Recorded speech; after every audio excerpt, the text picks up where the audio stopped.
I hereby call to order this meeting of the Virginia Housing Finance Corporation here at 502 East Highland Mall Boulevard, Suite 150.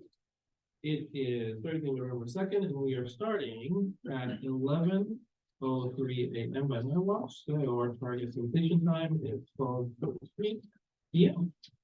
We'll begin with the call to order roll call. Confirmation of quorum.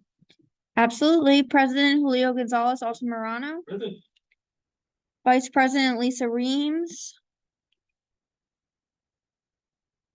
Director Delee Becker. Here. Director Wilmer Roberts. Here. Director Keisha Prince. Director Rebecca Weber. Director Jan Wenig. We have a quorum. Wonderful. Let's move to public forum citizen communication. I believe there are at least two people who want to testify. Any others? Not that I'm aware of. Okay, and I see them. They want to virtually testify. Ms. Alarcon, Ms. Garcia. I think they're signed up. So should we call Ms. Garcia first? Or Ms. Alarcon? Who signed up? I don't have anyone signed up. I don't think he signed up, but that's I don't know whoever was on it first. Okay, well, we will begin with Ms. Alarcon since her last name comes first. Ms. Alarcon, can you hear us? Yes, I can hear you. Yes, I can hear you. Can you hear me? Yes, you have 3 minutes. Okay. Also, just a heads up, there's an echo, so I might get a little bit distracted by that. But yeah, so I'm an organizer with Asta. I just wanted to share testimony from a Rosemont tenant who couldn't be here today. So I'm just going to go ahead and read out her testimony. Good morning. My name is Mayra Sosa. I live at Soto Rosemont and am a member of the Tenants Association and Steering Committee. I want to address the letter from Jamie. One of the many issues is that originally Elliot met with and promised tenants many things, and we believe that he would honor them. Some of these things have not been honored at all, like people having the option to leave within a year. But worse than that, the process for everything has been disorganized, confusing, and there has been a lack of communication. Many of us have decided to stay because we have nowhere else to go. We are still trying to fight for our rights and for the owner to uphold the promises he made. Jamie's letter makes it seem like things are going great, but that is not the reality. There are still serious repair issues. Mold has not been addressed, problems with our accounts, and management has been very aggressive to anyone who participates in the Tenants Association. It is difficult because this feels like we are repeating the same story. Jamie was not at the first meeting, and he did not hear everything that was promised or said. When we tried to relay our concerns to him at smaller meetings or at the general meeting back in September, all he did was dismiss anyone who did not have good things to say. He tried to make it seem like those of us who speak up are in the minority. I live here, and I know that we are not. Some people are scared and others are just tired. I feel tired too, but I don't think that the letter he wrote is truthful. We took time to respond to each one of his statements. I hope the board will share our comments with Jamie and Elliot so that we can set the record straight. Thank you for your time and continued support. Thank you, Ms. Alarcon. If you could pass our thanks to Ms. Soto, we would appreciate that. Next up is Ms. Garcia. Okay, and I'm sick, so I apologize for how I sound. Do I go, Julio? Yes. Okay. Good morning. My name is Gabby Garcia. I'm an organizer with Basta, and I work with the neighbors at Rosemont Tenants Association. There are two issues that I would like to address quickly today. First of all, Jamie Pennington's response to SHFC's inquiry about the post-closing agreement, relocation, and tenant concerns. As Commissioner Becker requested, Patrick sent a letter to Hayden Glade. Unfortunately, the letter set a tone which made it seem like these issues were coming from Basta and not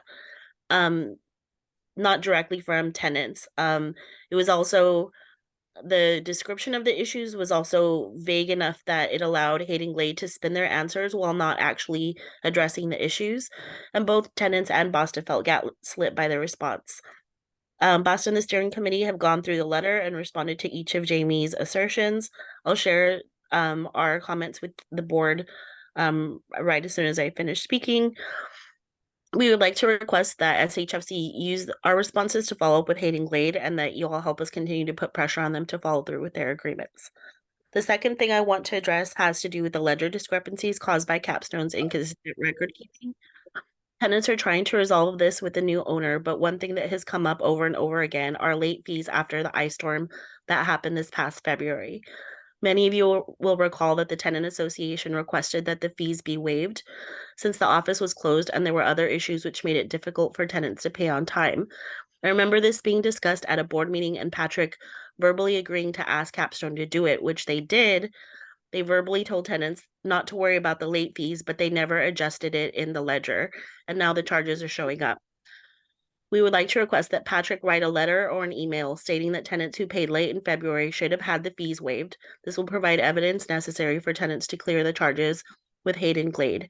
We request that Patrick draft this letter or email by next week and that it be shared with the Tenants Association and directly with Hayden Glade. Thank you again. We appreciate your ongoing support of tenants. Thank you, Ms. Garcia. Is there anybody else on the queue that wants to testify? If there's nobody else here physically that wants to testify, we will go through the first order of citizen communication. Now we'll move to the consent agenda. I hope you will have an opportunity to review the minutes of the October 4th meeting. Can someone move approval of the minutes? Director Whiting, was that, would you raise your hand to move approval of the minutes? Okay. All right. And is there a second? Okay, seconded by Ms. Prince. You ready to first? Okay, all those in favor of approving the minutes of the October 4th agenda, please raise your hand, say aye. Aye. Opposed, say nay. Unanimously. Discussion item. We're gonna go through these in order. Overview of the Travis County Housing Finance Corporation. Ms. Shields will not be doing this. Interim SHFC CEO search and hiring process. I wanted to give an opportunity to the members of the entire committee to tell us how we're doing, what's next, and if they need any feedback. We can do some feedback, but we can start with the things that where we left off last time.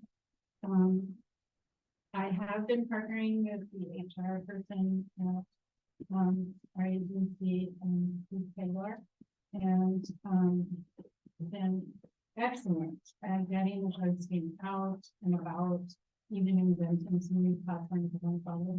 So that was very helpful, and we've had a robust response. Basically, our system has been for us to look at minimum qualifications as described in the job description, which was passed unanimously at our last meeting, and then to tier people up if they meet the preferred qualifications as well, or have something that's outstanding and we have a cover letter resolution.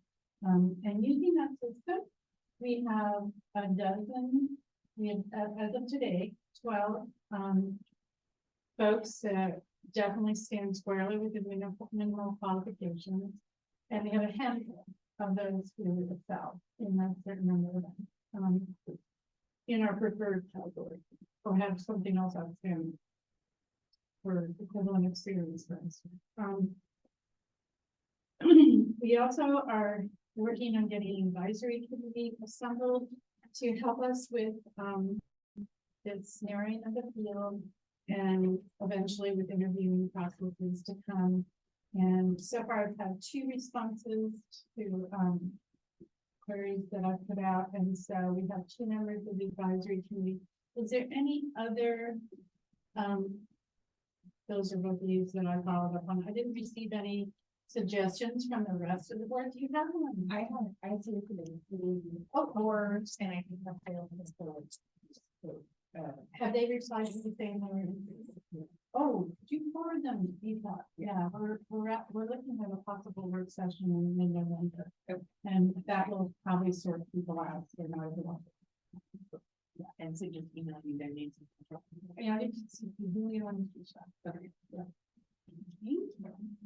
That's exciting. We have a very robust advisory council. I'm really excited about it. We really sort of stepped up. Right, and so, I think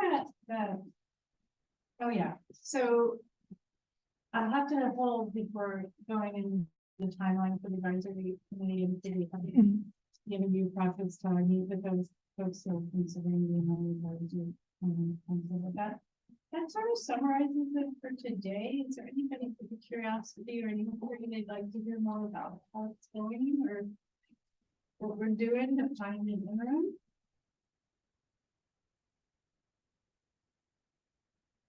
Seeing no additional feedback, would it be fair to characterize before we move on that we are on track to provide choices in December and make an offer in December? We are on track, and it remains our goal to get down to 3 exceptional candidates for the interview process, so it's not to bog down in the interview process and to make best use of our advisory council, but of course that could change if they wanted to see more. One thing I didn't even say, I've been talking with Mr. Pegler about this. When is the time to cut off the post? And initially we had described sort of a 30-day process. We're halfway there. Does anybody have any thoughts, or particularly if you've got individuals that are interested in applying who haven't gotten around to it, please let's extend. Does anybody have any thoughts on when would be a good time to stop the posting? With that being said, I'm thinking November 15th is a final cutoff. So we're okay. That's all I got. Oh yeah. I was wondering if I can watch. So the advisory council is gonna do the interviews. And No. the model we're using, we could. I'm open. The model we talked about using was getting it down to the field of just 3 and having only 3 interviews with a combination of board members and advisory committee members in either in person or by Zoom interviewing the candidate. So is it appropriate time to express interest in being part of that? I think so. Anybody else want to say yay or nay to that involvement? If I'm correct, the advisory committee will make their assessment of the interview process and recommend 1 or 2 candidates, so. They'll be involved on a parity with, as peers with the board members during the interview process and will caucus about the results of the interview and rate the interview. Does that make sense? Yeah. Is that, do you have another model in mind? Do you have to say, and they want to be what's your, It's my interest in involving as many people as are interested. It's an open situation, but it would be good to know if somebody specifically in, 3rd to 4th week of November knows they're not going to be around and or excuse themselves for that reason. It's totally acceptable. It's not a requirement, but I'm interested in anybody who's interested in being part of the process. so in essence, doing this committee, so collage of people would make a recommendation for the full board. That's what I envisioned. I'm open. If you've got other models or if they more comments on that process, you'd be invited. So I would think at some point that we would have an opportunity for the board to meet with that leading candidate that you recommend and then before we Prior to an offer. That would, we can do that in. It's a matter of time. We're looking to try to get an offer in early December, so by the end of the year for sure. The only concern is you will be able to at least identify and then do, I know timeliness is important, but also do that when show some things of that nature. Do a thorough vetting process. Do you want to speak to them, Mr. Taylor, about the time required for the background check? I mean, that's usually within, get results within a week. It depends on how deep you want to go, that kind of thing. And this is, you know, it's a new SHFC position, so you're kind of free to do what you want on that. We can talk about that. Okay, thank you. Thank you. Any other people? So for now, this item is on track. The HR committee is flexible and open to ideas and participation. So if you want to provide any feedback, I've alluded to directors in the committee, eager for your feedback. We're gonna skip item C for the moment. And we'll go to executive vice president evaluation. So I received correspondence from the leadership of Patsy saying that we should submit our evaluations for our process by November 16th. And I hope that will make sense with what the Patsy folks have heard. And I'm going to turn it over to Director Wendy in terms of how you envision us completing our forms and submitting our forms and getting anything on that topic. From the correspondence we received, there is a direction that we send them directly to by November 15th. And so all of us will have to do that in some way. We'll also recall that we adopted a sort of two-step evaluation form.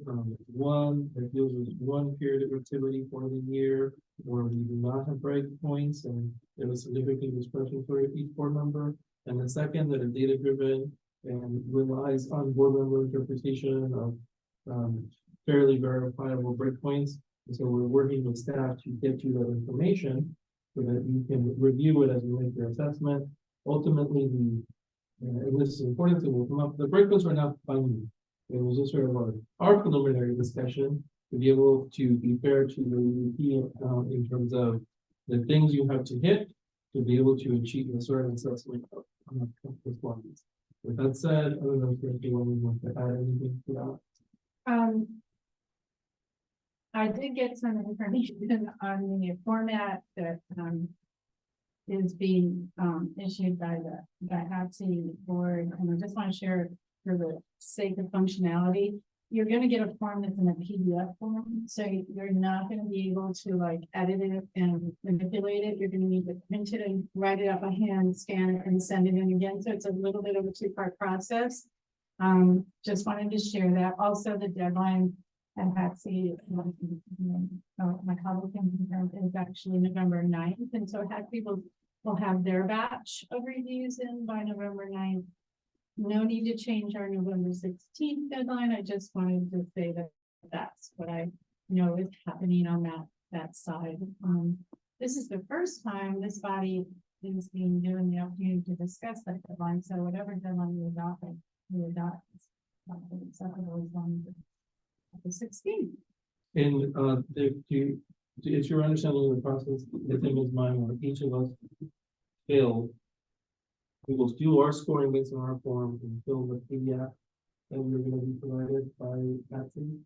Yeah. Okay, and then we will email it back to Ms. Brown. All right. And so it's up to each one of you to fill out the form. Obviously, we will bother you and nudge you to do it as the deadline approaches. In the path here is, if we're going to do it the way it's supposed to, we're going to get data from the staff. It will allow us to fill out the part that we came up with that says urban. There's the part about the time when we're dealing with Rosemont. It's up to the discretion of everybody. We may, at the end of the meeting, if there is time and interest, go into executive session as the board to discuss this further in more detail. For now, for the public session, is there any feedback or questions that you have with the HR committee on this topic? Do I, or should I now have We have our form that we adopted, I but it think it's sounds been like a while. Should we send it again? we can send it again, Let's send it of course. Great It sounds, question. there's a, we are gonna have to do some manual transfer from our scoring to how Patsy wants it scoring. Yeah, I'm not sure about that. Yeah. I think that you just complete the form and then it'll be considered. correlated to the point system, that the housing authority form is on a 5-point system. As yours, I don't think it's gonna be much in terms of the manipulation to ensure that, you know, what your score is, you know, factored into it at the same, you know, with the same level of, I mean, to be consistent with the two to merge. So I am confused. Are we not, is Hetsy not providing us with that form as well? Oh. Not bad.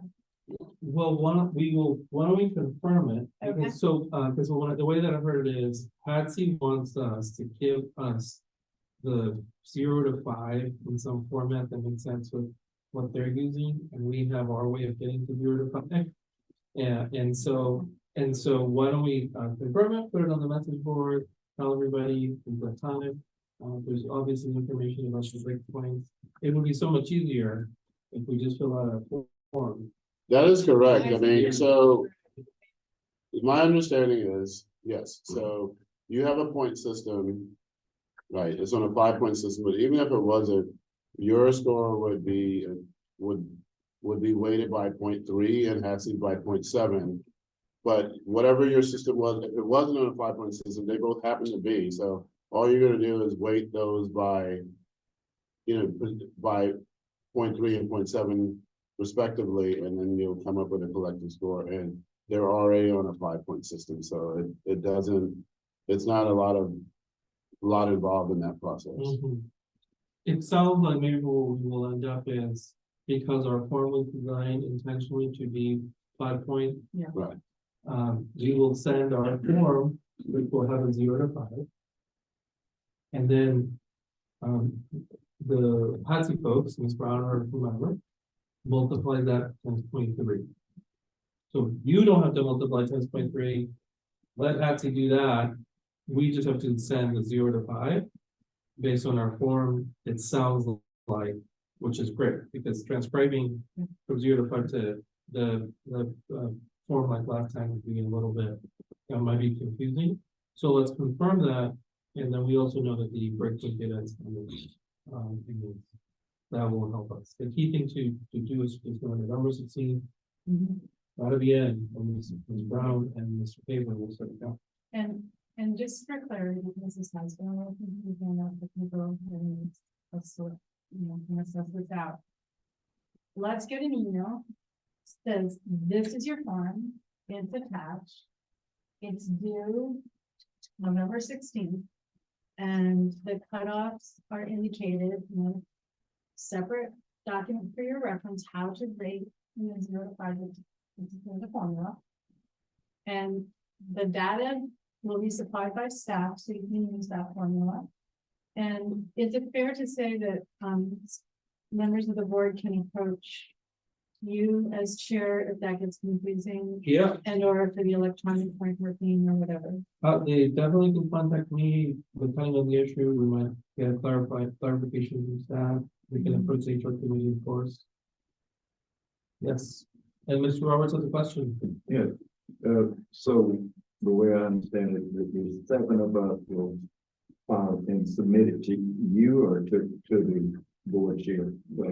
I suggest we send it to the chair. Ms. Brown was very clear. She wants us to individually send it to Ms. Brown. So Julio will email Ms. Brown, here's my form. But if the wedding will email Ms. Brown saying, here's my form. But I don't know, it sounds like that you should, chair should collect the 7 and tabulate them and then come up with a total score. And divide it by 7, and that would be the number submitted to. You can submit the whole package to them, but that's, I don't know. Ms. Robert, that's a great point. I'm not in a place to dictate Ms. Brown what she wants, so I'm going to do literally. I will talk to her. Okay. And I Sure. think that's the way we've done it in the past, except the board would collectively put your number together and whatever your weighted number is, people come together there and it would be weighted based on the 0.3%. Yes, and as a dual member, you're in a great place to have a conversation with her. I'm happy to collate them and add them up. I'm happy if members want to, keep adding them any, and just send them directly to Ms. Brown. Ms. Brown did make a request, and I keep it simple. You know, I assume she can add, so I was happy to send them their way. But if Ms. Roberts, you want to talk to her? Yeah. And change it, that's fine with me. Well, it does give you some clarity as to what the 7 board members scored. So it's not perceived to be, committee doing the whole, doing the whole way. To be transparent is what I'm trying to do, to continue to be transparent. That's all it is. If you could just be sure and let us know what the outcome of that conversation is, and if there's a way to, through Patrick, notify the whole board what the outcome is, so we all know where our Yeah. evaluation is going. Yeah, and I think that would be easier and like I say, as That's transparent as consistent with our history. possible. And then you know what your weighted score is, when it comes to it, okay? Happy to work it that way if, I'll talk to Ms. them. Brown is open to it. Okay, thank you. Thank you, sir. I think that's it. Oh, yes, another question, Dr. Weber. It's remarkably confusing from the sense to understand whether I'm doing because I'm on strategic. I just wanted to clarify. I have 2 documents from you, Patrick, both sent on October 23rd. One is called working doc and one is called move doc. And they're both self-assessment. But are either of the an assessment that is directed just to this? So what I did is I used the criteria and the strategic SHFC's newly approved evaluation, and I used those criteria to look at how I did relative to that, but I didn't score myself. But if you're wondering, it's a 5. But it's a joke from earlier. So what I used is the criteria that SHFC used in terms of the indicators, and then assessed what I believe was achieved. And similarly with HATC's form, I did the same thing, those criteria, and then I put in what I believe was achieved relative to those. Yeah, 2 documents because there are 2 different boards have 2 assessment different forms. That's correct. forms. Got it. Thank you. Yes. And just, I guess the final question is, am I doing 2 different? Like if they, actually not 2 different numbers. I'm filling out one form with one board member hat on, and I'm filling out the other form with a different board member hat on. You count for 1. You get a. We count for 0.3 on this side, and on the happy side, you count For 0.7. Whereas a whole human being, you count. You confused. I know, that was. Yeah. Just do the 2 forms. For strategic, I am 1/7 of 1/3, right? For strategic, you are 0.3. All of us are. Yes, but because we have 3 dual appointees, you get the 0.7 from the absent side. Yeah. So you will count for 1 through both forms. You got it. That may be confusing, but if I may. Yes, go ahead. You fill out the form, we tabulate it, and the group counts to 0.3. Okay, and then you come to the absent side and you fill out the form, and the group total is combined, and it counts as 1.7. So that's the distinction. So that's all it is. I think that, I hope that clarifies. Fill out both forms. Yeah. Fill out both forms. Yeah. If not, thank Yeah, you. you got it. That's it. All right. Anything else on this? And again, we might discuss it in a different way in executive session. All right, so let's go to E, Rosemont Tenant Investment Program. I wanted to bring this up to chat on it, as well as to address the remarks that I was anticipating being made about Rosemont. So we got testimony from 2 members of the public. I wanted to open the floor to see if anybody wanted to provide some direction based on the testimony.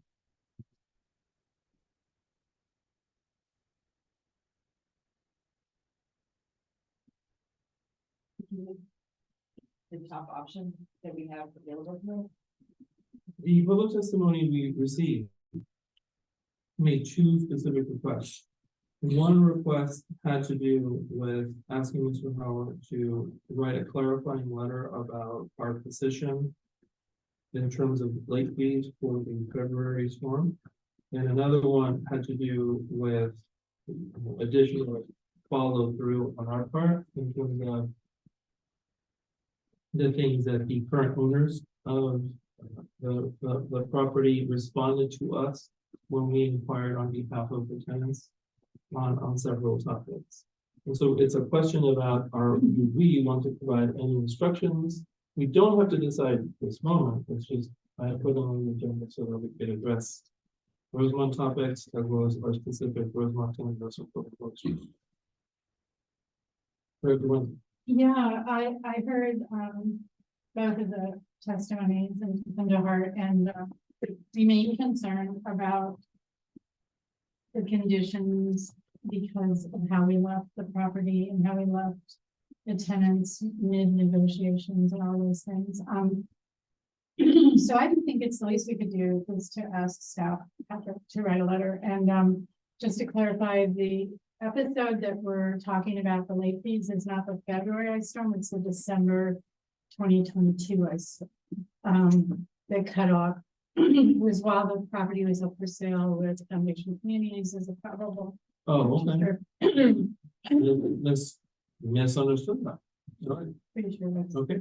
we could get clarification if Gabby is still on the line, that's my understanding. I am Jan. No, do y'all like because it was in February, it was right before Foundation Communities was gonna do the inspections, and like it affected a lot of the city, but like the office was closed.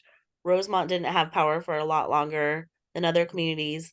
I'm pretty sure it was February because I remember it was Christmas. Basically Christmas last year when the water pipes busted again. And yeah, no, that was there have been so many things that happened at Rosemont, but the water pipes didn't affect everybody and like this Okay, gotcha. the city, but like Rosemont took longer, the office was closed. It's like the same deal, but in February.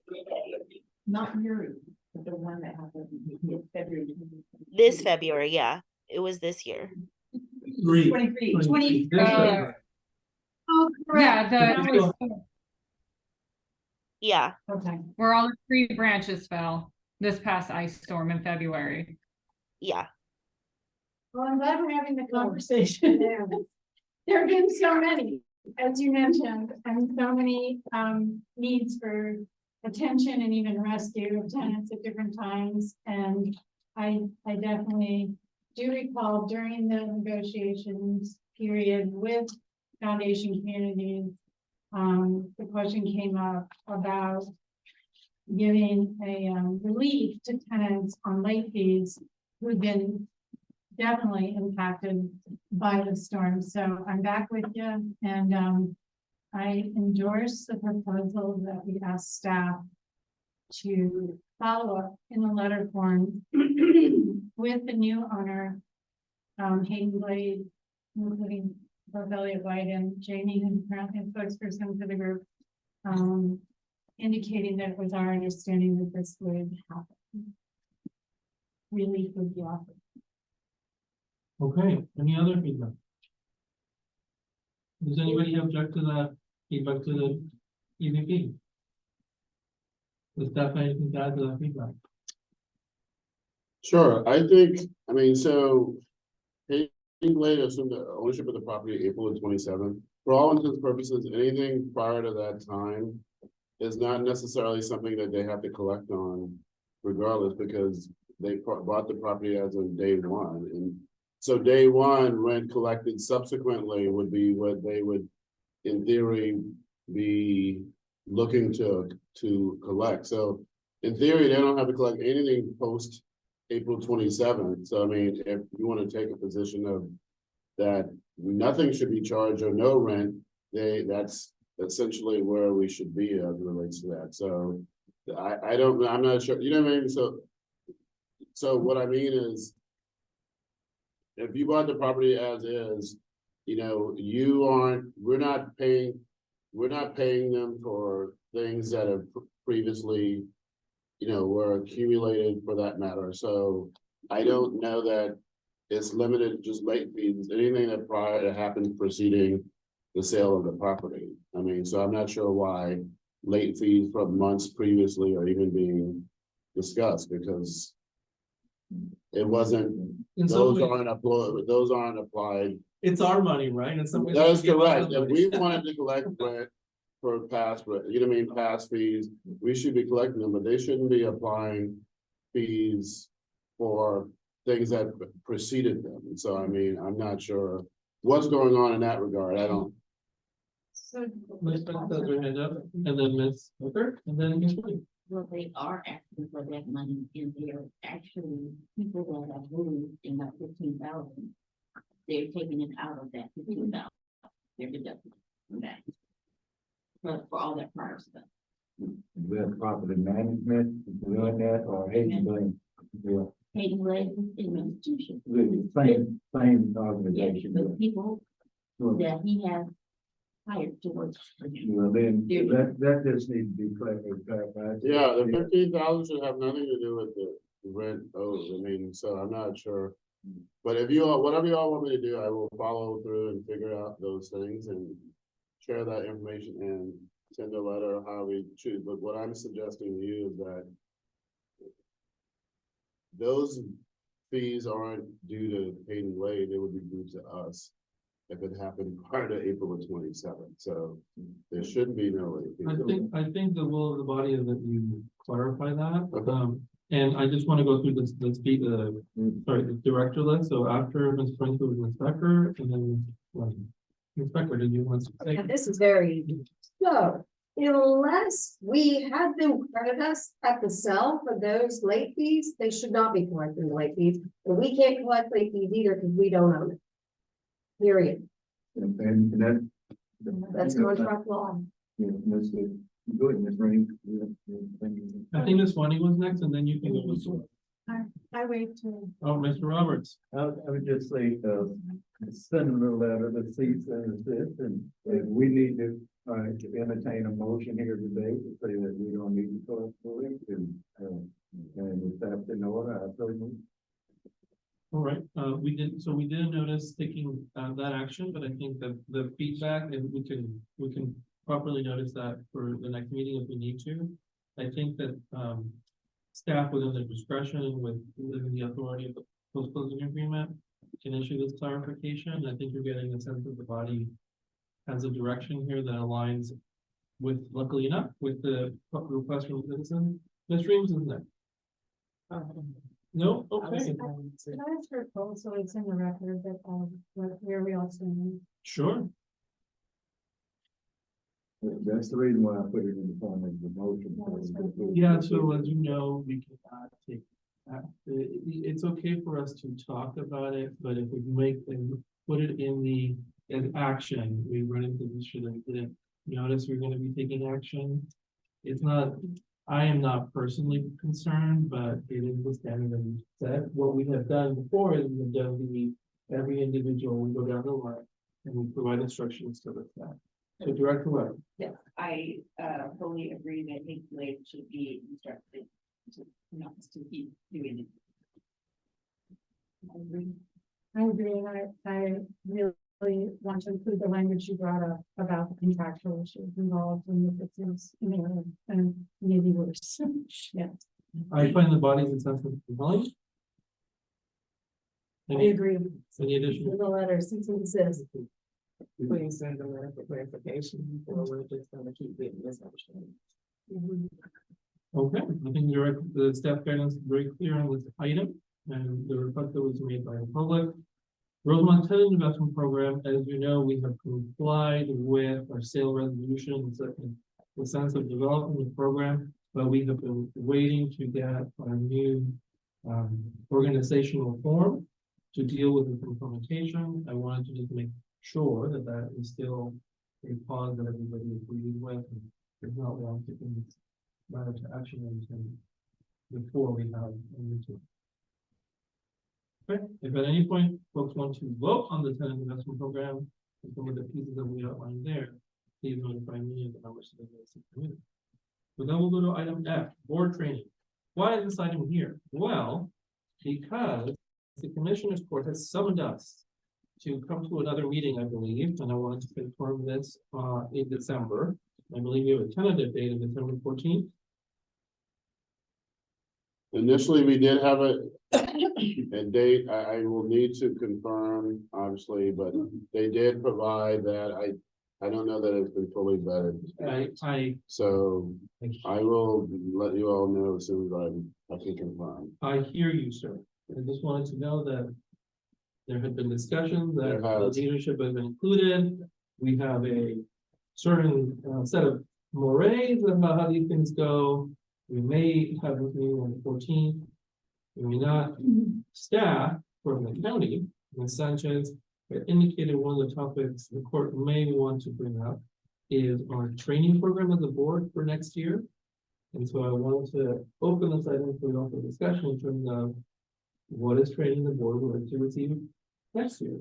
I will take note if you have an immediate reaction. If not, I will also put, or excuse me, in addition, I will put an item on the message board, or you can add additional suggestions. I suspect this will be an ongoing conversation as we figure out this topic, but I don't want us to be prepared in the event we are requested to appear in December. So we will go down the line. Director Weber, any training that you think would be beneficial for us to receive? Yes, I would love to get a packet of bylaws or if we have SOPs on ethics. Are the laws that allow us to exist.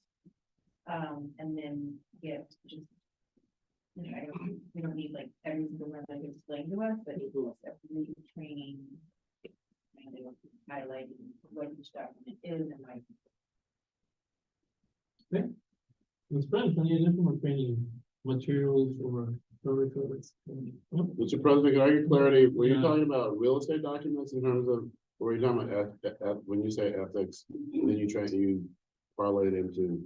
I'm talking about anything that is binding on us, the board, regarding our duties and responsibilities. So I'm talking about, you know, state law, any regs that we are tasked with making sure we're following our own bylaws, any foundational document information from the county. Does that make sense? Does that make sense? Yes. Okay, all right. In our own bylaws and our, I don't know if you're sort of ethics, but that. Okay, Ms. Prince, any additional items for that first? No?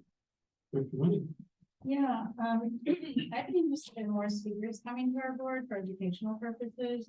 I've been tracking very closely under Shields, and I definitely want to make sure she gets here.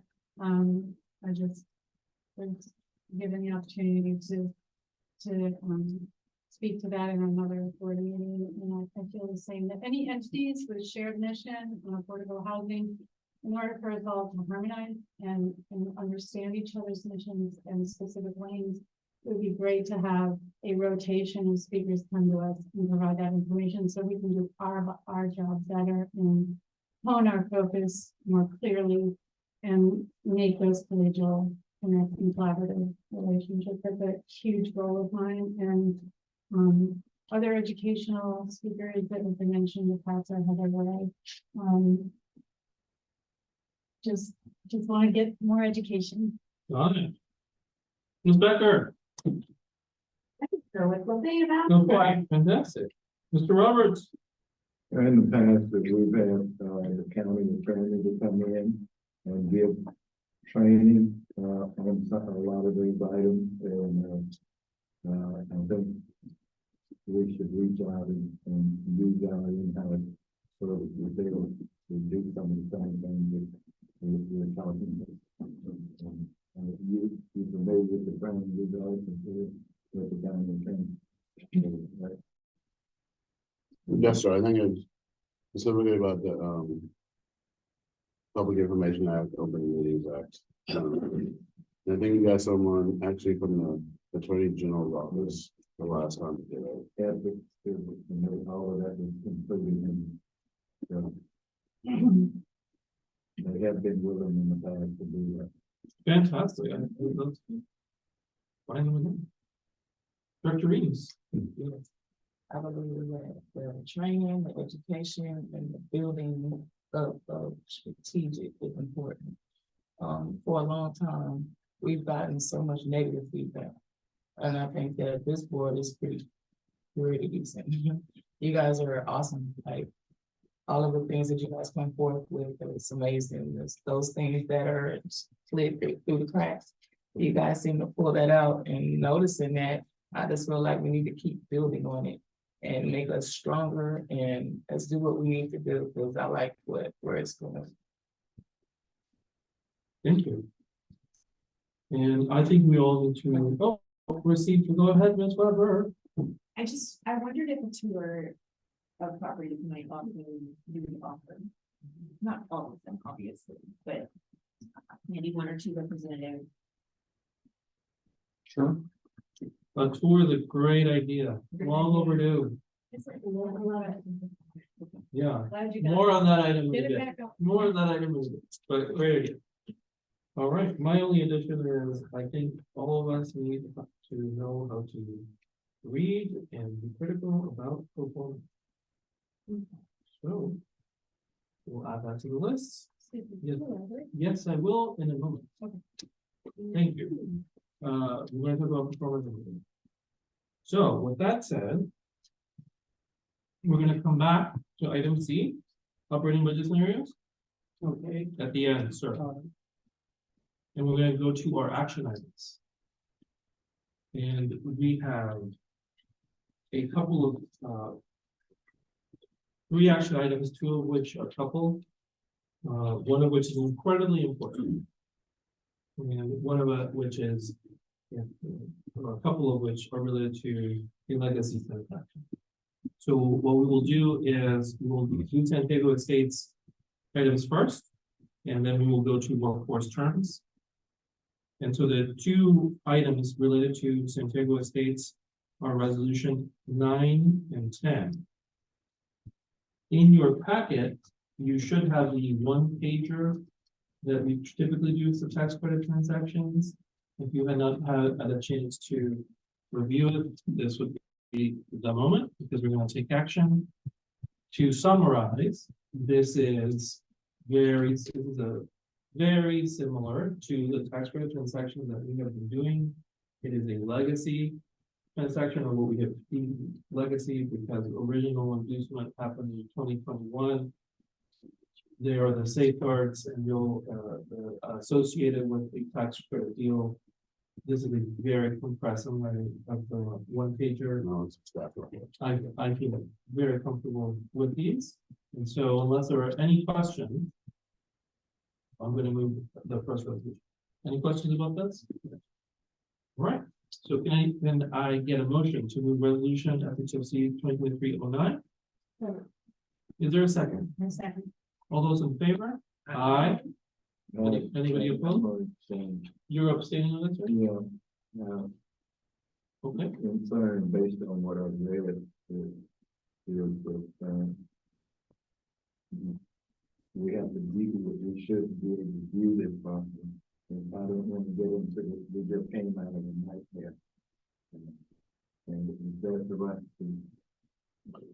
The Geauga States used to be called Interport. The previous board had approved it. Actually, it took some time because of the receipt of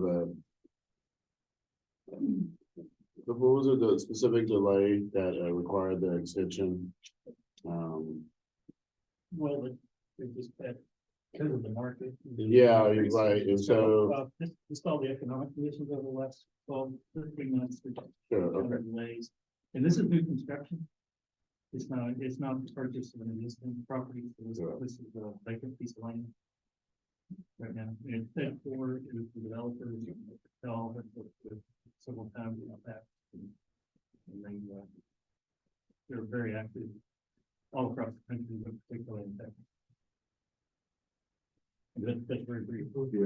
when he said, sometimes there had been some problems, and that was concerning to me.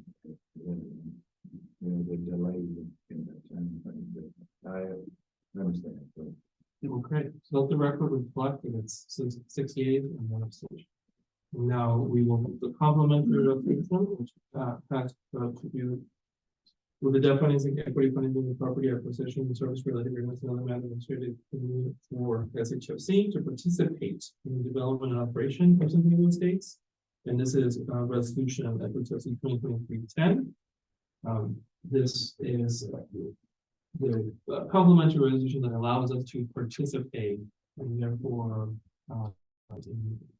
get our revenue as well as enforce some of the benefits of the training. Is there a motion? Director Weber, is there a second? Director Wendy? All those in favor say aye. Aye. Any abstentions? Noted, it passes unanimously. All right, now we're going to move to item C, which is our 11th resolution, and this is an important one. So if we could put it on the screen.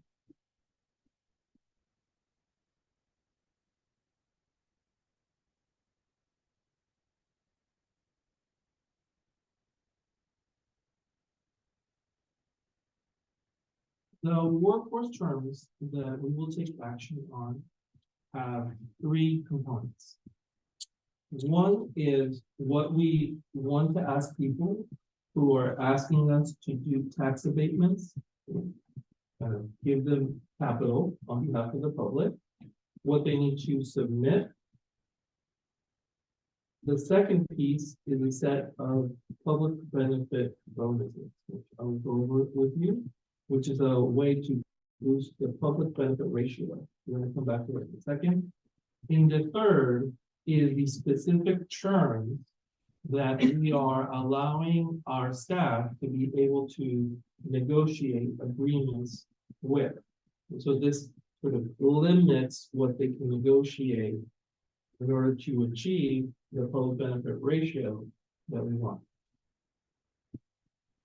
It is, if we could, get the vaginas. And then tell us the page. It starts on page 60. Thank you.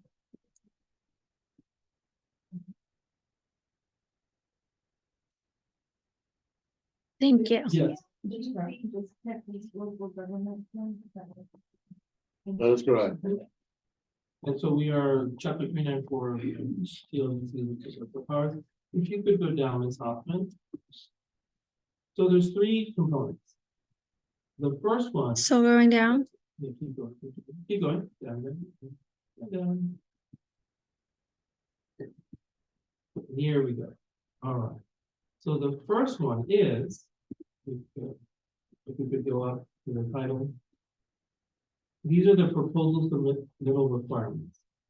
So when someone approaches us to say, we would like to use your powers to improve the financing of our deal, these are the things that we are asking them to submit. The first one is a 15-year pro forma. A pro forma is a spreadsheet that says, here, you know very well what a pro forma is. It's basically a spreadsheet that says, here are my costs, here are my revenue, and according to us, here are the losses to rent that I am providing to you to the affordability mix I'm committing myself to. And here are the losses of taxes that you are going to experience, or the public will experience, if you participate in this deal. And so this is basically the numbers. Why 15 years? Why not 5 years or 99 years? Because this is the TCHFC, the Travis County thing.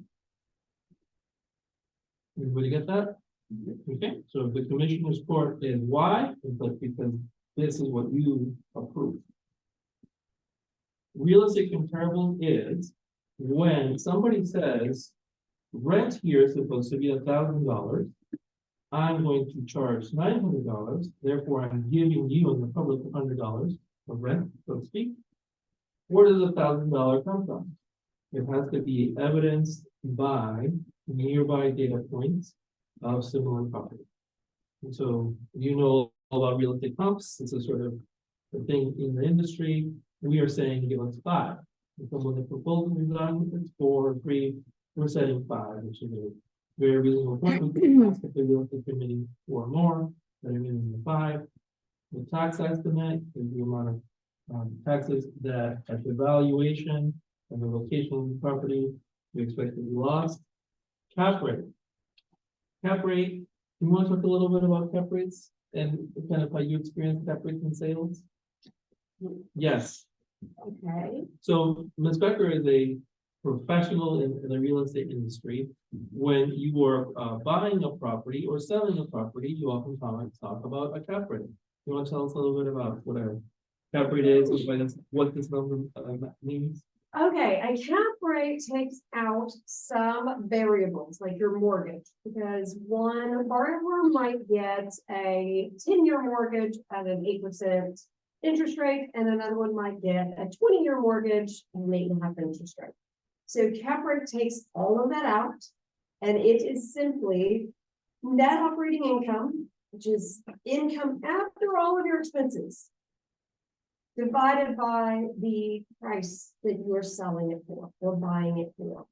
So, If I bought a property at a 10 cap rate and I sell it at a 5 cap rate, what is that? it depends on your net operating income. Mhm, So there's really not a good answer to that. mhm.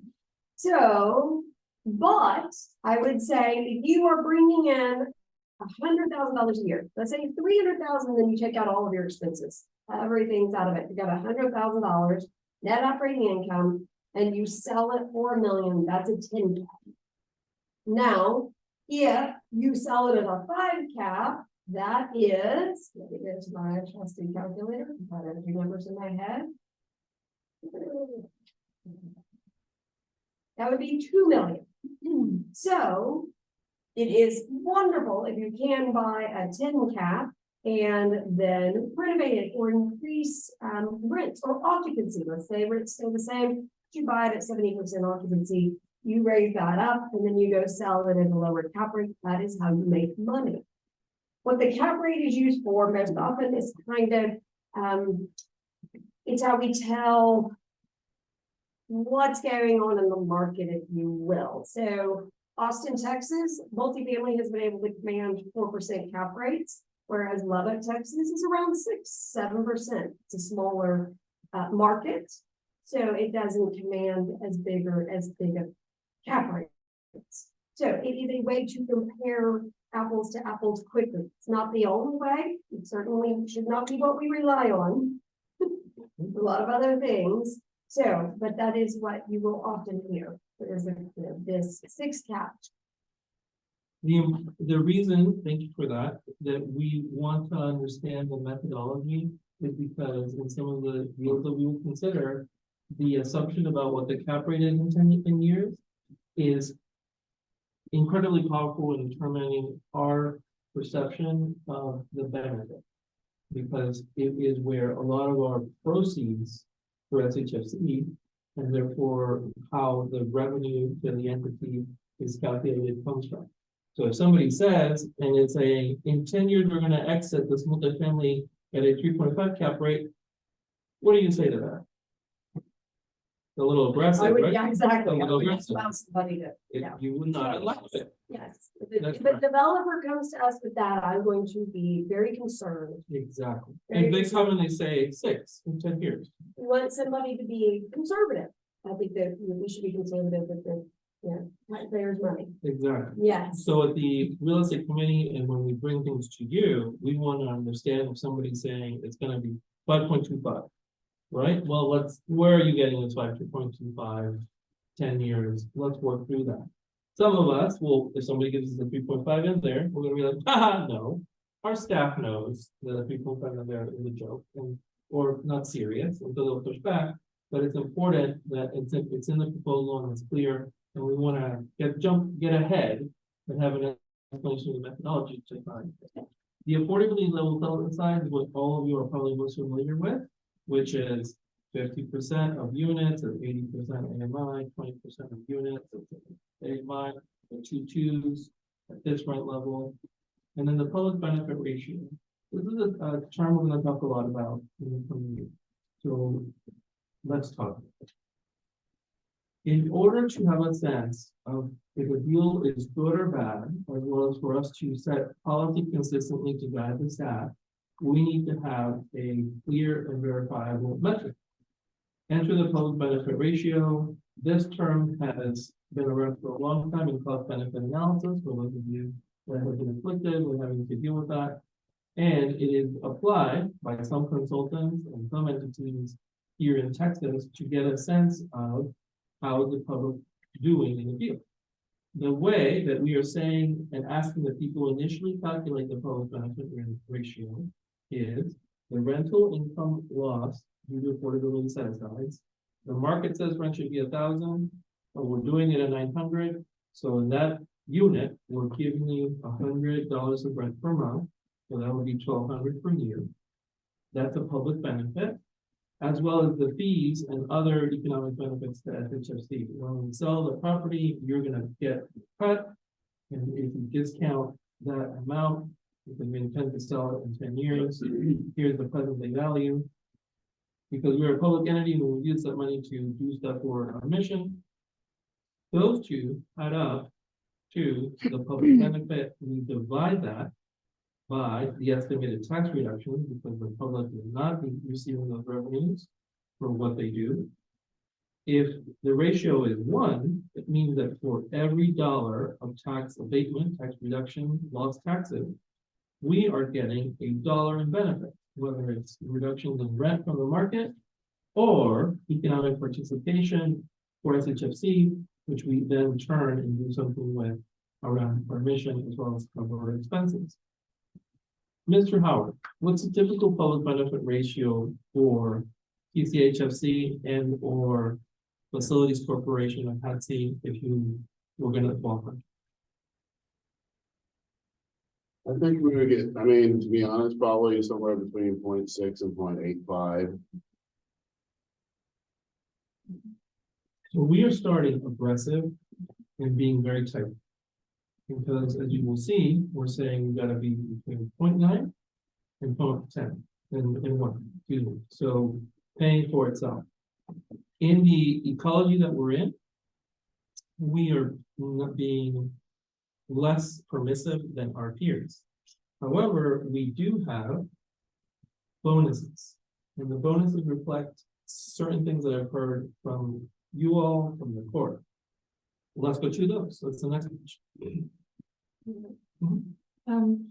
Mr. Howard, you want, I never know who to ask this question. Anybody on staff, answer this question if you can. I've pressed for some of these ratios to be available on HATC when we're considering proposals there, and I know there's a securities corporation that's been hired to provide those numbers. And I believe there was some kind of wiggle room in the calculation as to whether the revenues that were returned to the public entity could be considered a public benefit or not. Is that correct? That some formulas included and some formulas don't? City of Austin doesn't include it because okay. we're a Travis County entity and they believe that it could go to Pflugerville and they don't believe that's a public benefit. So Okay. they did miss that number completely. So in our, do we need to specify, is this clear enough that we're? It's gonna clear, it's include included it? in that. I mean, they trust me, they will include that because Okay. they want to. Yeah, I want And to. in the case of Austin's, again, they don't consider that benefit to something outside of the city of Austin to be part of what's being considered a public benefit. I appreciate In it. this scenario, we're not So it's bifurcating based it. on jurisdictional, it wasn't based on conceptual, That's correct. because it does Well, go back to the public interest in the form of more affordable housing. there may be some conceptual part of that, philosophically, they may, I don't know what they do with the city of Austin. They don't actually require them to do it, so, in reality, right, it was discussed. That's correct. Thank you. Yeah. So, The bonuses are as follows. So we have one for architecture and design. This is based on the resource that Mike Berber provided to us. And it's a sort of starting point for us to score. It is not the end all be all of design and architecture, but I thought it was important to have a starting point. And as you can see, it's up to 2.5 bonus points. What does this mean? If you look at some of the deals that we are looking at, we're going to talk about the total public benefit calculation, and that is the rents lost to affordability and the taxes that are, and the economic participation is $15 to $20 million. So if you look at $20 million, right, 2.5 bonus points is essentially saying great architecture is worth $500,000 to us. That might be too low, that might be too high. It's a starting point for our discussions. There is no bonus template for us. But I know that we want to have bonuses, especially since we're starting so tight, because we discussed it. It's been suggested, and so that has been an evaluation. Go ahead. So Hawthorne gave us 9.9 ways to make housing for people, or was it Hawthorne that suggested that it be worth 2.5? Hava gave us the 9 ways as if you want to have good design, here's a template. And then your president is saying, I know that we want to have bonuses. Architecture is design is a foundational issue when we evaluate new construction and acquisition. Here is a way to score it so that we assign value to good design or to superior design. Everything. Go ahead.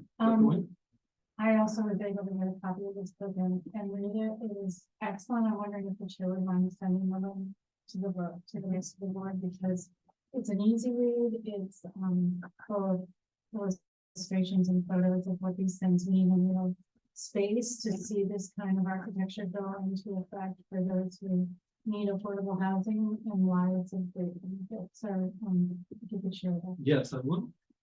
The next item is the lease addendum, or also known as the tenant bill of rights.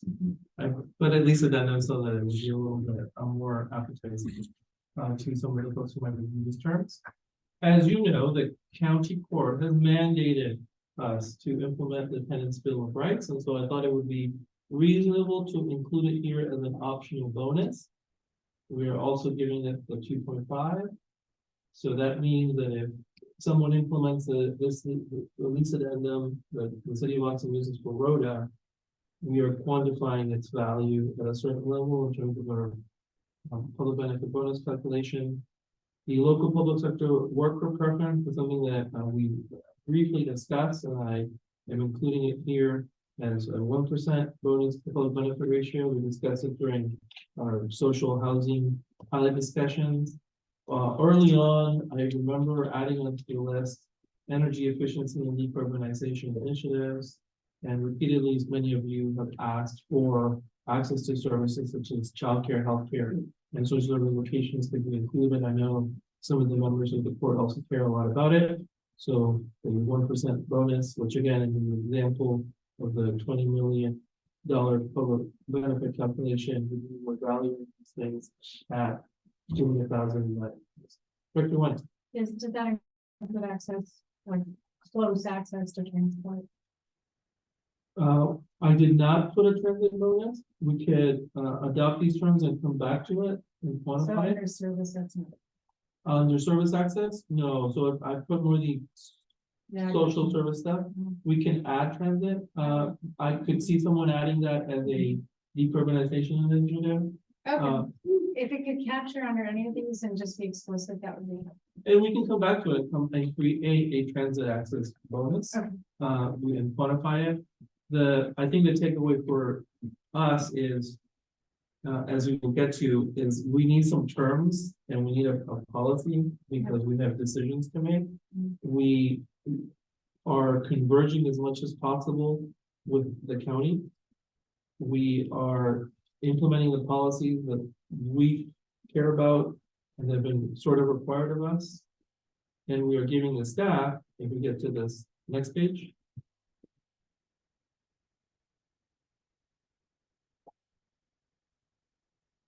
concrete and specific ranges for terms. Where do these terms come from? These terms have been represented to me as TCHFC terms. There is only one significant difference, and that is the last item. The public benefit ratio. The court does not have a public benefit ratio target. I'm not even sure to discuss it. I do not believe the facilities corporation has a public benefit ratio. Well, there is a requirement for PFCs. There's a state statute requirement, so Now, right? I knew. What is the requirement on that statute? it has to be at 60, like I said, we typically experience 80, 90, you know, somewhere in that vicinity, but the 60 is the floor. So we are being explicit in part so that when our team sits down with with proposals that can say, here's a policy, here's a number we need to get to, we are giving them flexibility in terms of the terms, so that they can kind of hit the number or get close to the number, but our throttle will be the public benefit ratio. The analogy I try to use is if we are sort of the Federal Reserve Board of Workforce Housing Affordability, sometimes they move the Fed fund rates and overnight borrowing up to make things a little tougher, and sometimes they move it down to make it easier based on a variety of conditions. For us to discipline our conversation, we're going to say, at this moment, for the public benefit ratio to be 100, or it's at time 2 for different reasons, bring it lower. Those reasons could be it's very hard to build affordable housing, there's not enough full pipeline of proposals, we need more economic benefit because we can use the money to do something particularly novel that makes it compelling. And so this will be our throttle, our main policy throttle. And I think it can be a beacon for harmonization across the different housing finance entities around what those throttles should look like and how we kind of are allowed to make apples and oranges comparable. That's it for this document. This document represents a lot of work. It is definitely, the reason I am presenting is because the staff has helped me develop it. The staff has requested that they definitely need terms to be able to do their work. Many of you have provided me feedback and different constraints, and I've tried to put them all in some way in this document. And as you know, the court has provided certain requests and requirements of us from affordability mix to tenants' bill of rights. This includes my sort of overview and presentation of these terms. These are critical for our work. Any questions? There is nothing about construction quality. Tell me more about that. Construction quality is the most important thing in any building, period. How, yeah, tell me how you would score Quality, well, then I have to think about it. it. You have quality material, how it's constructed, that's where you can get into your decarbonization, if you will, energy efficiency. Yeah, but construction quality sounds materially significant in terms of the cost of development. Yes, it is materially significant to the longevity of the property. But it is the number one reason that those want Hudson and Mason for quality. How should we score? For quality. Yeah, and with me, if I may. Yes, sir.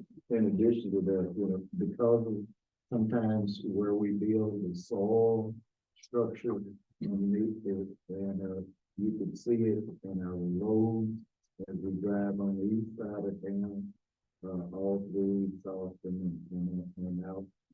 The soil it was old town, man, over the years, and a lot of sand in there before you get to that limestone base on that rock bottom. So if you have that something you have to put in consideration with it causes this summer caused a lot of slabs around the city to crack, and the foundation people are making a lot of money. So, that is, and if you cities have some inspectors, but some of them are not trained to do that. They just go through the motions with the fence with these items that I checked. But you do need to look at that. Yeah, we have, so we have one very subtle little item from the architecture criteria, which is the premium materials in high use spaces.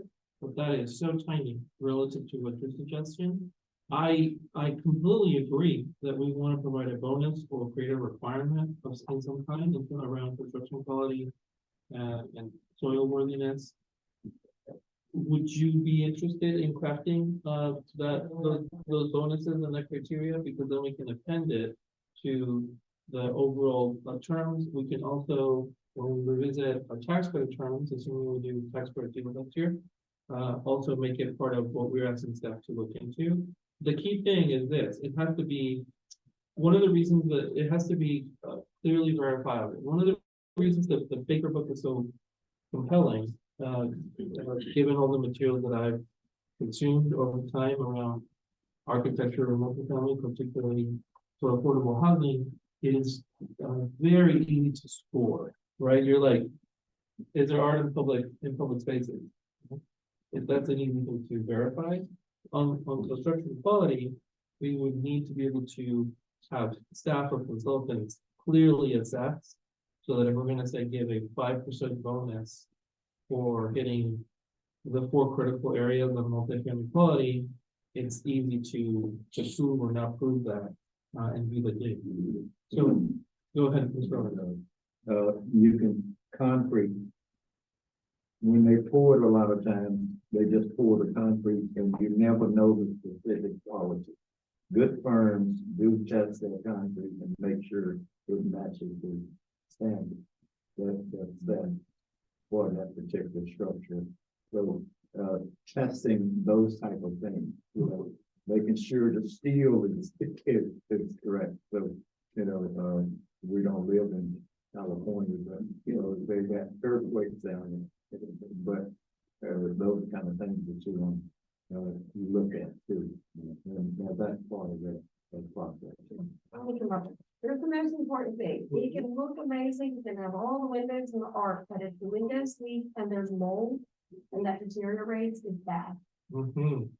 They use the wrong lumber and we get termites. That's bad. That is bad for everybody. Director Winnie.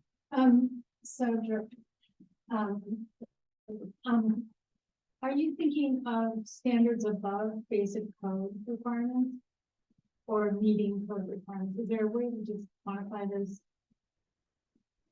Truthfully, I'm gonna go to my husband and have him write this. Okay, Yeah, all right, get back to it. there we go. Built a Yes. lot of multifamily, built bridges right now. Yeah. I think we will, yeah, I think we want to be able to, Director Winning is asking sort of kind of, my question of, if it's meeting code, which would be our expectation, and meeting code is by no means meaning that it's everything we want it to be.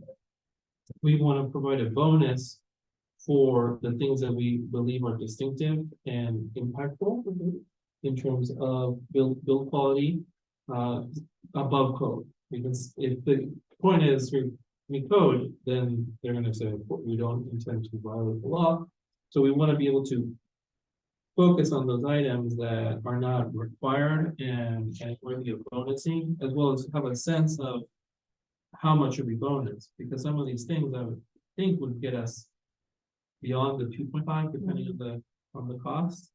So my preference would be that we craft that and adopt it and append it. And I think that that's the spirit of this, and being able to have terms that we're adopting in a policy format that we continuously revisit and celebrate the public benefit, as I said, as our throttle. It will make it easier to make these adjustments and create experience. I would like to propose that we consider adding a bonus with the building program that Travis County has. Yes. And I don't think much that I will send everyone some information. It's about making sure that we're really properly on building sites and that there are small like OSHA and recently a child who's on operating heavy machinery, or those that not so they're actually there. I mean, to be fair, OSHA's required no matter what. Period. It's not a standard. I mean, it is the standard. The better building program requiring it is. Would be a bonus, would be a No, bonus. they are, they have to go out. I gotcha, okay. Yeah, they do Okay. complain. Okay, I was gonna say, OSHA's the standard. We can't go below that. Oh, we won't go below. No, I think we're saying, let's, do better builder as a bonus, if I'm Yeah. hearing correctly. Yeah. Um, Agree to be monitored, agree to have your work site and how you're achieving employee to be monitored by the Better Builder program during the course of business. And documentation, piece of paper, for that concrete that you just forwarded, you should have it. And that's.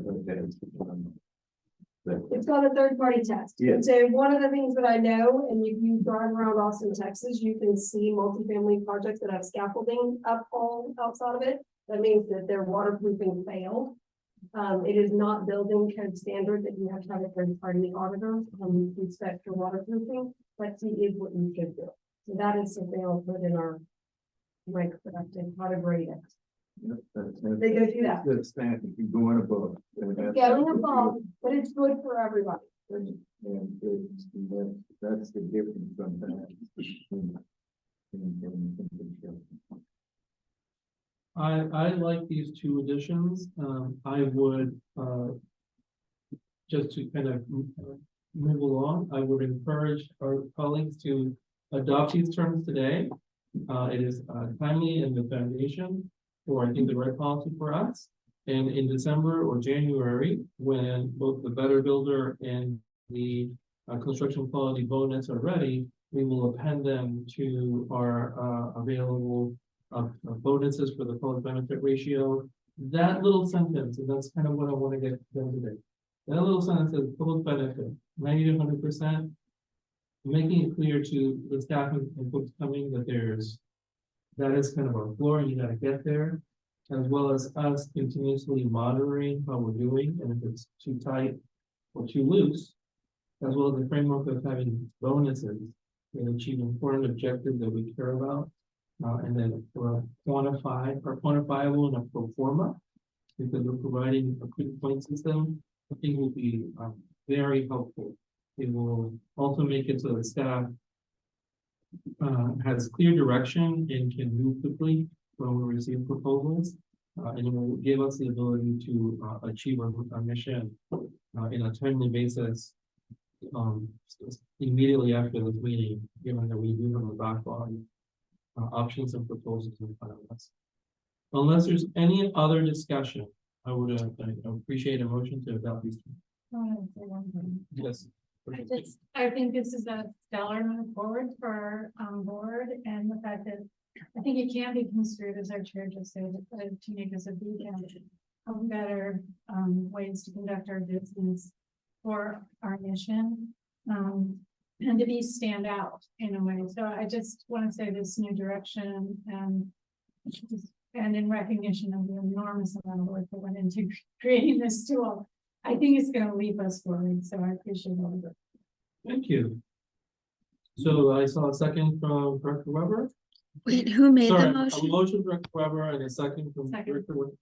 All those in favor say aye. Who made the motion? Aye. Any Okay. opposed or abstentions? Yeah. All right, we are very close to our time limit.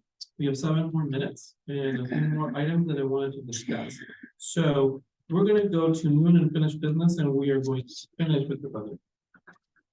On committee reports, are there any additional reports? No, I emailed you one from the real estate committee.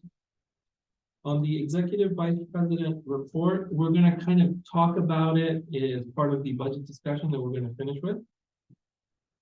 There are no board notifications that need to be made at this time, right? Okay. Under new and unfinished business, I quickly wanted to touch upon an item. Before we go back to the budget, we're gonna do the budget last.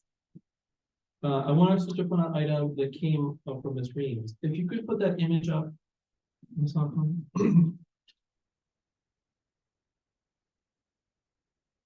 Is that big enough? Yes, and I know it looks like super ugly, and that's my fault.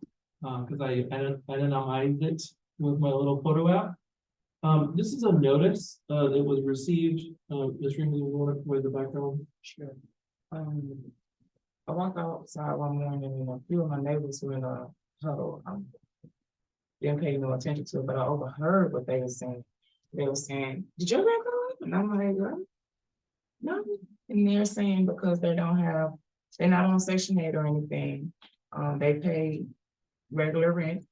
But they're getting these notices, and I mean, I've been in the apartment 6 months. These people haven't been there 3 months, but they're getting raises on their rents already. They're like, "Well, you just signed the lease.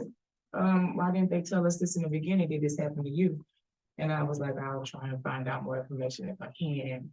And I just took the paperwork from one of the tenants, but this is happening to at least 10 people last 2 weeks ago. So I'm not sure if more notices were given out, but I believe my complex wasn't the only apartment complex that started receiving. Good, go ahead. Dr. Reeves, do you know what percentage increase that increased to 14.94 residents? How big of a leap it was? I know her normal rent was 14. So it just probably went up maybe $50, $60, something like that. But for her, she pays rent and she don't have anybody helping her. So just, I don't mean to diminish it. I just wondered what the. yeah, like that was hard. That's hard for them to accept, even that small increase. Wild Rose Flats, as you know, is a property that we participate in the financing. We don't own it, we do not select a property manager, but we are linked. And one of the issues here is, if I understood it correctly, so this adjustment is part of the typical policy adjustment for vouchers, but it is impacting a market rent participant, right? And is that normal? Is the question. You're saying this person is a market rate participant? No Section 8, no rent. Longwood doesn't have any market value. Yeah, there's no market rate, so, correct, so, as you know, the HUD publishes AMI standards every year, and it did go up in June. If you look at the city's website, so they are allowed to charge up to 30% of whatever the AMI is, divided by 12. So that is, that is the standard in terms of the requirement.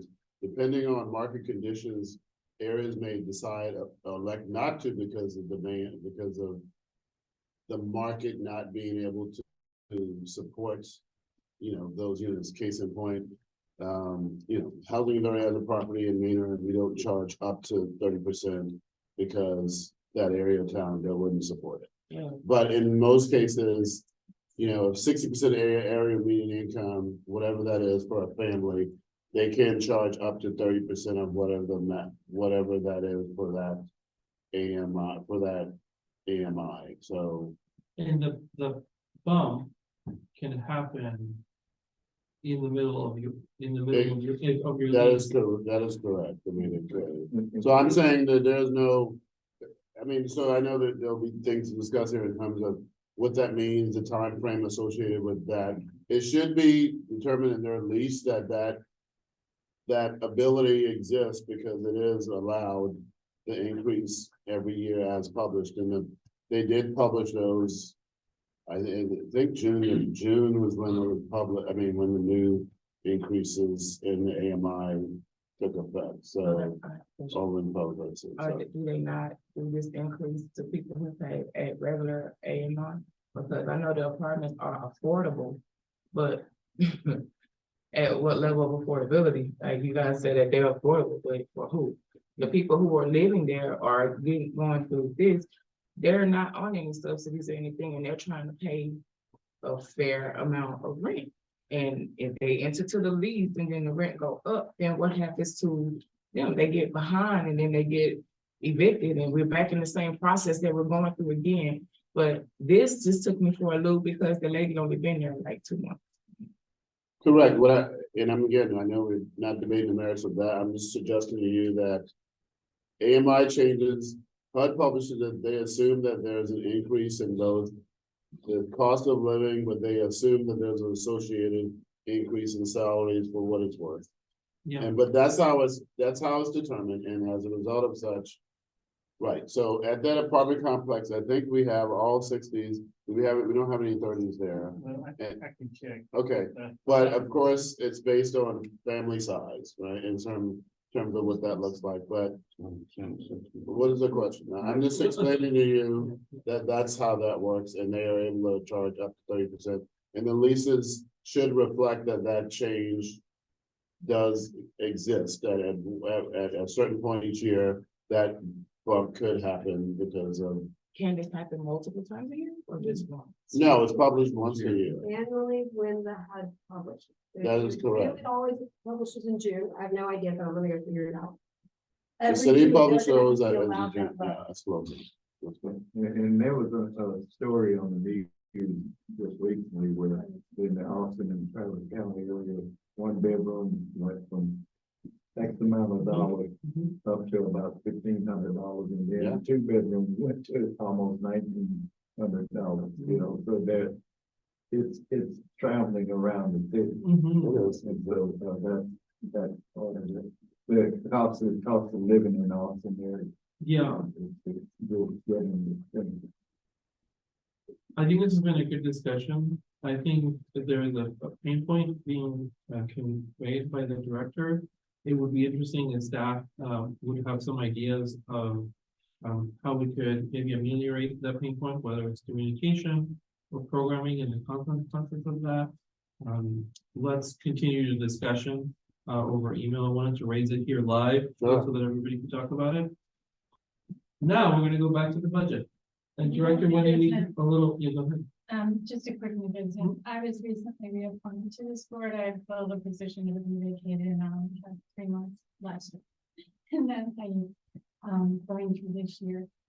So I have been renewed, and I just wanted to say I was trying to figure out if there's any guidelines on term limits, because I'm personally in favor of them and don't want to be here forever. But definitely want to achieve some things. So I wondered if we could get term limits on our agenda. Okay, Thank you. okay. Director Lenny is momentarily going to leave the dais as we begin our discussion on the fiscal year 2024 draft operating budget scenarios. We're going to go back to item C, and we are now 2 minutes over. And this discussion is a preview of our December vote. So I think we should have it, but we don't need to have a very long one. Since a lot of this is at my request, I want to just provide a little overview of why we're talking about the budget a month early. We have typically, while I've been here, adopted it in December, and I believe that has been the practice for a bit. In the packet, you received 3 budgets. Remarkable work from Ms. Mariana here. Incredibly grateful for the detail you put in there. It's very straightforwardly explained. The decision we have to make as a board in December is, do we keep a status quo budget, which assumes a certain relationship with Patsy, or do we make a decision through our budget about our relationship in terms of staffing and with Patsy? We must adopt it. There is a proposal under the chair's version that envisions a transition by the end of March. At that point, we become a fully independent.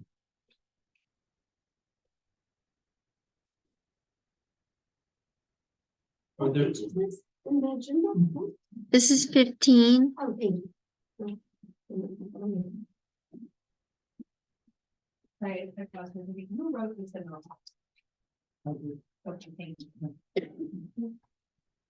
however, and I want to be clear, this is at my request.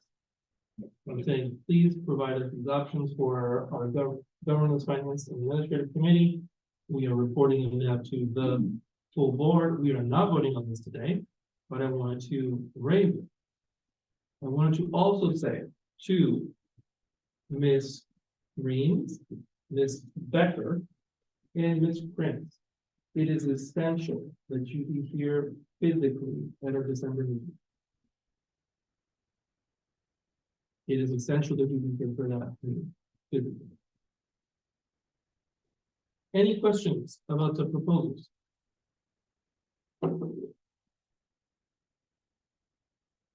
Is there anything stuff like that? So the first. Well, I'm trying to relate to Oh, So the first version is as we are operating as it is now for the whole of next year for 2024, using SHFC, will be using HATC staffing at the current level and would occupy the space, and everything is allocated the way it is now. The second version is strategic would use HATC staff through March 31st. Then beginning April 1, they would have their own staff. And the chair provided the salary rates and assumptions for the second version. And the second version also includes costs for, building rent and other associated costs. And the third version is just an assumption being made by staff, this myself and Patrick, that they would be operating beginning January 1, and strategic would use Patrick and myself as consultants as a on-need basis at a and then, of course, the revenue projections were provided by the partnership and developers. It is my intent for us to go on option 2 with some adjustments, as well as additional feedback from this body, even now in this December. Any questions about that? Seeing them, takes this discussion, and I believe we are ready to go. Do we want to go into executive session to discuss the eval? Okay. Any other feedback on that? Going into executive session, let's get the eval by ourselves. Okay, so for the benefit of the public, we are going to go into executive session without staff, just for a board discussion on the eval. executive session, Oh, and in accordance with which line, which, This is item 551074 personnel matters. Let me say it the right way for her. We need to make a motion to go into executive session as enabled by Texas Government Code 551074 for discussion of personnel matters. That is the motion. Is there a second? Ms. Ream, all in favor? Aye. We will go into executive.